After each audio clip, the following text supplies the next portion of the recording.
how does a humble boy from freezing Siberia become the ultimate lethal weapon and conquer the entire world with stoic calm, you ask? Well, here is how. It has to be Petr Yan. Petr Yan is a savage. He's just so damn ruthless. And he is a guy that can put anyone out.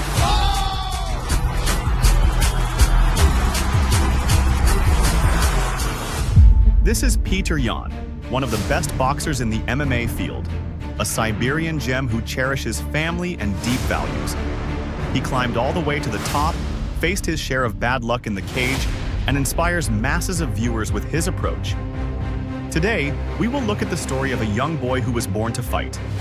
The story of Petr Yan and his magnificent return to the throne, which wrote itself into history. But Petr Yan is an absolute savage. He's a pure predator and an incredibly physically strong man. One of the hardest hitting bantamweights that we've ever seen in here. This guy smashes everybody you put in front of him. Combat sports have been rooted in Russian DNA for centuries. The collapse of the Soviet Union, uncertainty, and fear framed the lives of the local people. A deep economic crisis, irregular food supplies, and poor infrastructure. All of this in the icy kingdom of inhospitable Siberia. Arctic winters with temperatures as low as -40 degrees Fahrenheit, several weeks of darkness during the polar night, and vodka instead of tea to keep warm. This place definitely could not be called a paradise on Earth in the 90s. Therefore, strong cohesion prevailed among the inhabitants, and the ability to survive in extreme conditions was daily reality. And it was there, in the village of Dudinka, that Petr Evgenyevich Yan was born in 1993. He was the sixth of his parents' 8 children. In an area where poverty was common, the Yans paradoxically never suffered. They had a large house, both parents worked hard, and they took good care of their children. The older siblings helped with raising and supervising the younger ones, and these established family rules worked. When the family moved, Petr and his siblings had to change schools. However, he didn't fit in initially. Literally every break, he was fighting with his classmates in groups. The fights then continued on the street after school, so he acquired a healthy, fierce character during his school years and was able to take care of himself. But the school warned his parents that Petr was heading for ruin this way. So they decided to enroll him in sports to channel his energy. But swimming, gymnastics, or football failed to tame his wildness. Then came Taekwondo, the Korean art of self-defense, teaching respect and mastering one's own energy. When Petr was 11, his older brother went boxing at the local gym. He didn't want to take Petr along, saying Petr was too small and couldn't handle such training yet. But the stubborn boy secretly watched everything his brother packed in his backpack. He got the same gear and followed him on the way to the gym. As soon as his brother's training ended and he left, Petr himself went into the gym and approached coach Nikolai Surzikov. The first training session was either going to permanently deter the young Petr or light a proper flame in him. When he dragged himself home, sore and tired, he felt happier than ever in his life. A few weeks later, Petr had his first match and won. Even then, the coach saw potential, enormous will, and the right hunger in him. He promised the parents he would lead him responsibly and convinced them when he said, "This boy will be champion one day." Petr Yan often says today that his parents raised him well. Even though they had money and lived comfortably, they taught all their children a good relationship with money. Thus, Petr worked odd jobs starting at age 13 alongside school and training. He washed cars at the port and worked as a warehouse worker. Everyone praised his strength because he was able to haul 88-pound sacks and didn't complain. In addition, he supervised his 2 younger siblings in the evenings. A year later, an opportunity arose for Petr that was meant to kickstart his career. A great boxing career could not be made in the small port town in the northeast of Siberia. So he moved to Omsk with his coach. He had to quickly become independent. His sad parents sent him pocket money. But 15-year-old Petr quickly stopped that. He soon found a job and, conversely, he sent some of the money he saved home to his family. He lived in a dormitory, attended high school, and spent all his free time in the gym.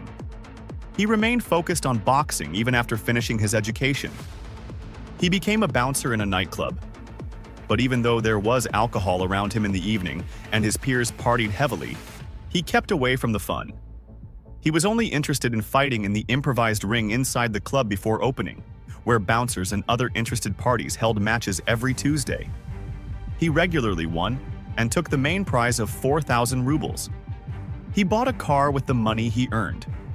But he didn't use it himself.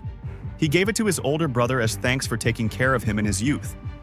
His life is essentially the ultimate manual for youthful discipline and respect for family.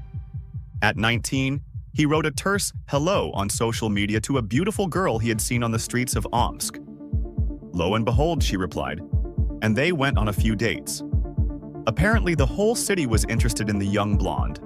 She had hosts of suitors. But Petr was not jealous and did not intimidate his competitors. When two of them started telling him that he simply wasn't good enough for such a girl and would never be hers, he even suggested that the trio of roosters meet in the ring and Julia would be the main prize. Both refused and cleared the field. Today, Petr has 2 sons with Julia. There was an MMA gym next to the boxing gym in the city.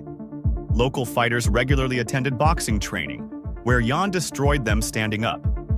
In time, he started going to their ground as well. They taught him the basics of wrestling and gradually ignited his love for MMA. He wanted to stay true to boxing, but widespread corruption in the sport was a major factor.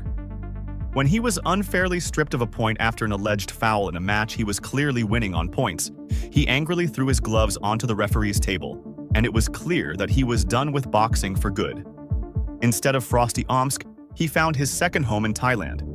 He went there for a training camp, fell in love with the weather, people, and food, and permanently settled at Tiger Gym. His MMA debut came in 2014 and caught the attention of ACB promoters. He fought 3 bouts in a year. The third was straight for the title. Yan won on points and became the ACB champion. However, his first professional loss came in the next fight.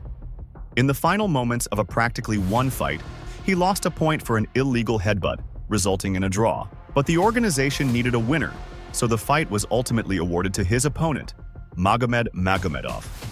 A first loss against an undefeated opponent that wasn't really a loss at all. A year later, he had a rematch with Magomedov, and this time Yan could celebrate the victory. He defended his ACB belt once more before the young fighter, with a record of 7-1, was contacted by the UFC. Petr Yan quickly made a name for himself in Russia thanks to his ACB performances. People knew him, and fans admired him. Just 3 years after his debut, he worked his way into the world's most prestigious organization. He finished his first opponent in the first round and made a great impression on the new stage. He saw the sport as a business from the beginning. He dreamed of building his mother a new house with the fat paychecks from the UFC. After 3 convincing victories, John Dodson gave him a tough fight in 2019. But the Russian Comet eventually managed to defeat him too. In the cage, he displayed absolutely precise and unpredictable boxing. He was able to evolve quickly and offer something new in practically every fight. First, it was predominantly punches, then kicks were added, great kickboxing combinations, and finally, elbows and knees. Yan didn't seem to be losing in wrestling either, and so the whole MMA world eagerly awaited how he would handle the tougher challenges yet to come. Yan then eliminated the legend Uriah Faber and was facing a title shot.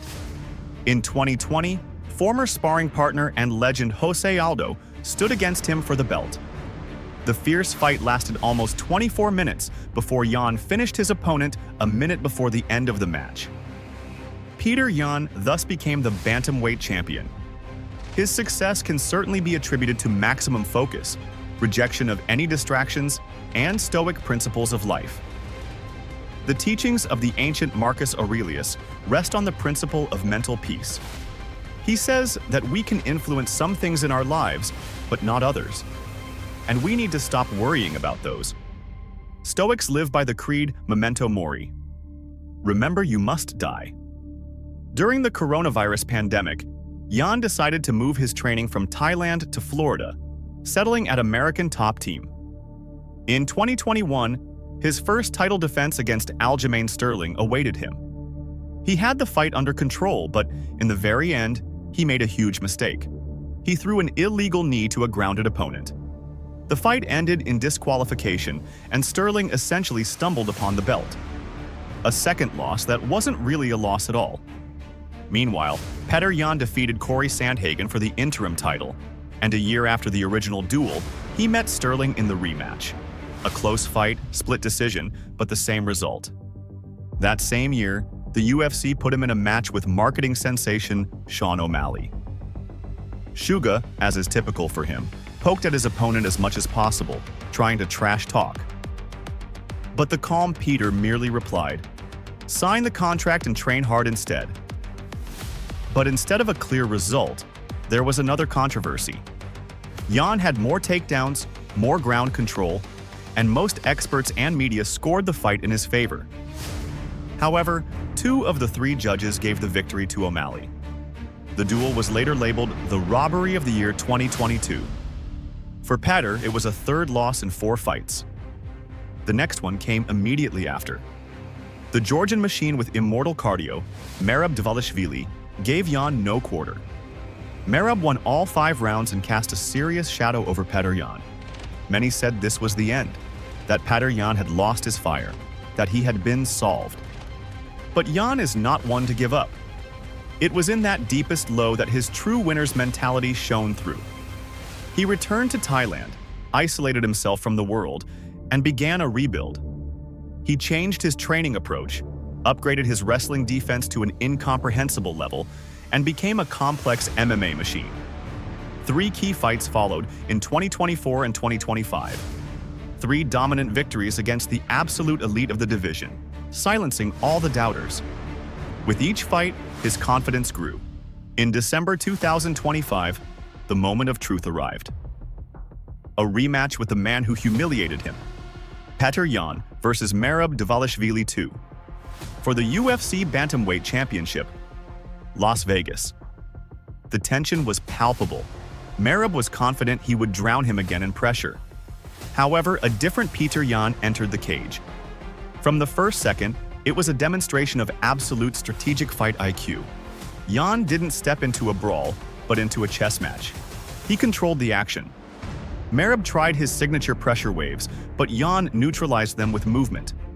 Every takedown attempt was foiled, and for every piece of raw power, Merab paid for it due to Yan's precise striking and technique. The Georgian machine jammed, hit Siberian steel, and could not find an answer to Yan's transformation. After 5 rounds of cold, calculated analysis, Yan won. Unanimous decision, no controversy. Petr Yan did it. He avenged his worst career loss, and in December 2025, he once again became the czar of the bantamweight division. In the post-fight interview, with a slight, stoic smile, he said, "I knew this day would come. Stay calm, believe in the journey. This is for my family, for Russia, for everyone who fell and got back up. Now, there are no doubts, this is not just a story about fighting. It is a lesson that it doesn't matter how many times you are knocked down, whether by an opponent, judges, or your own mistakes. The important thing is to keep a cool head, learn, and come back stronger." Petr Yan is back on the throne. He is the definition of fight IQ. And now that the belt is back home in Siberia, we can only look forward to seeing who will be brave enough to challenge him next. If you liked this story, hit like, subscribe, and write in the comments who Yan's next opponent should be. See you in the next video. Cheers!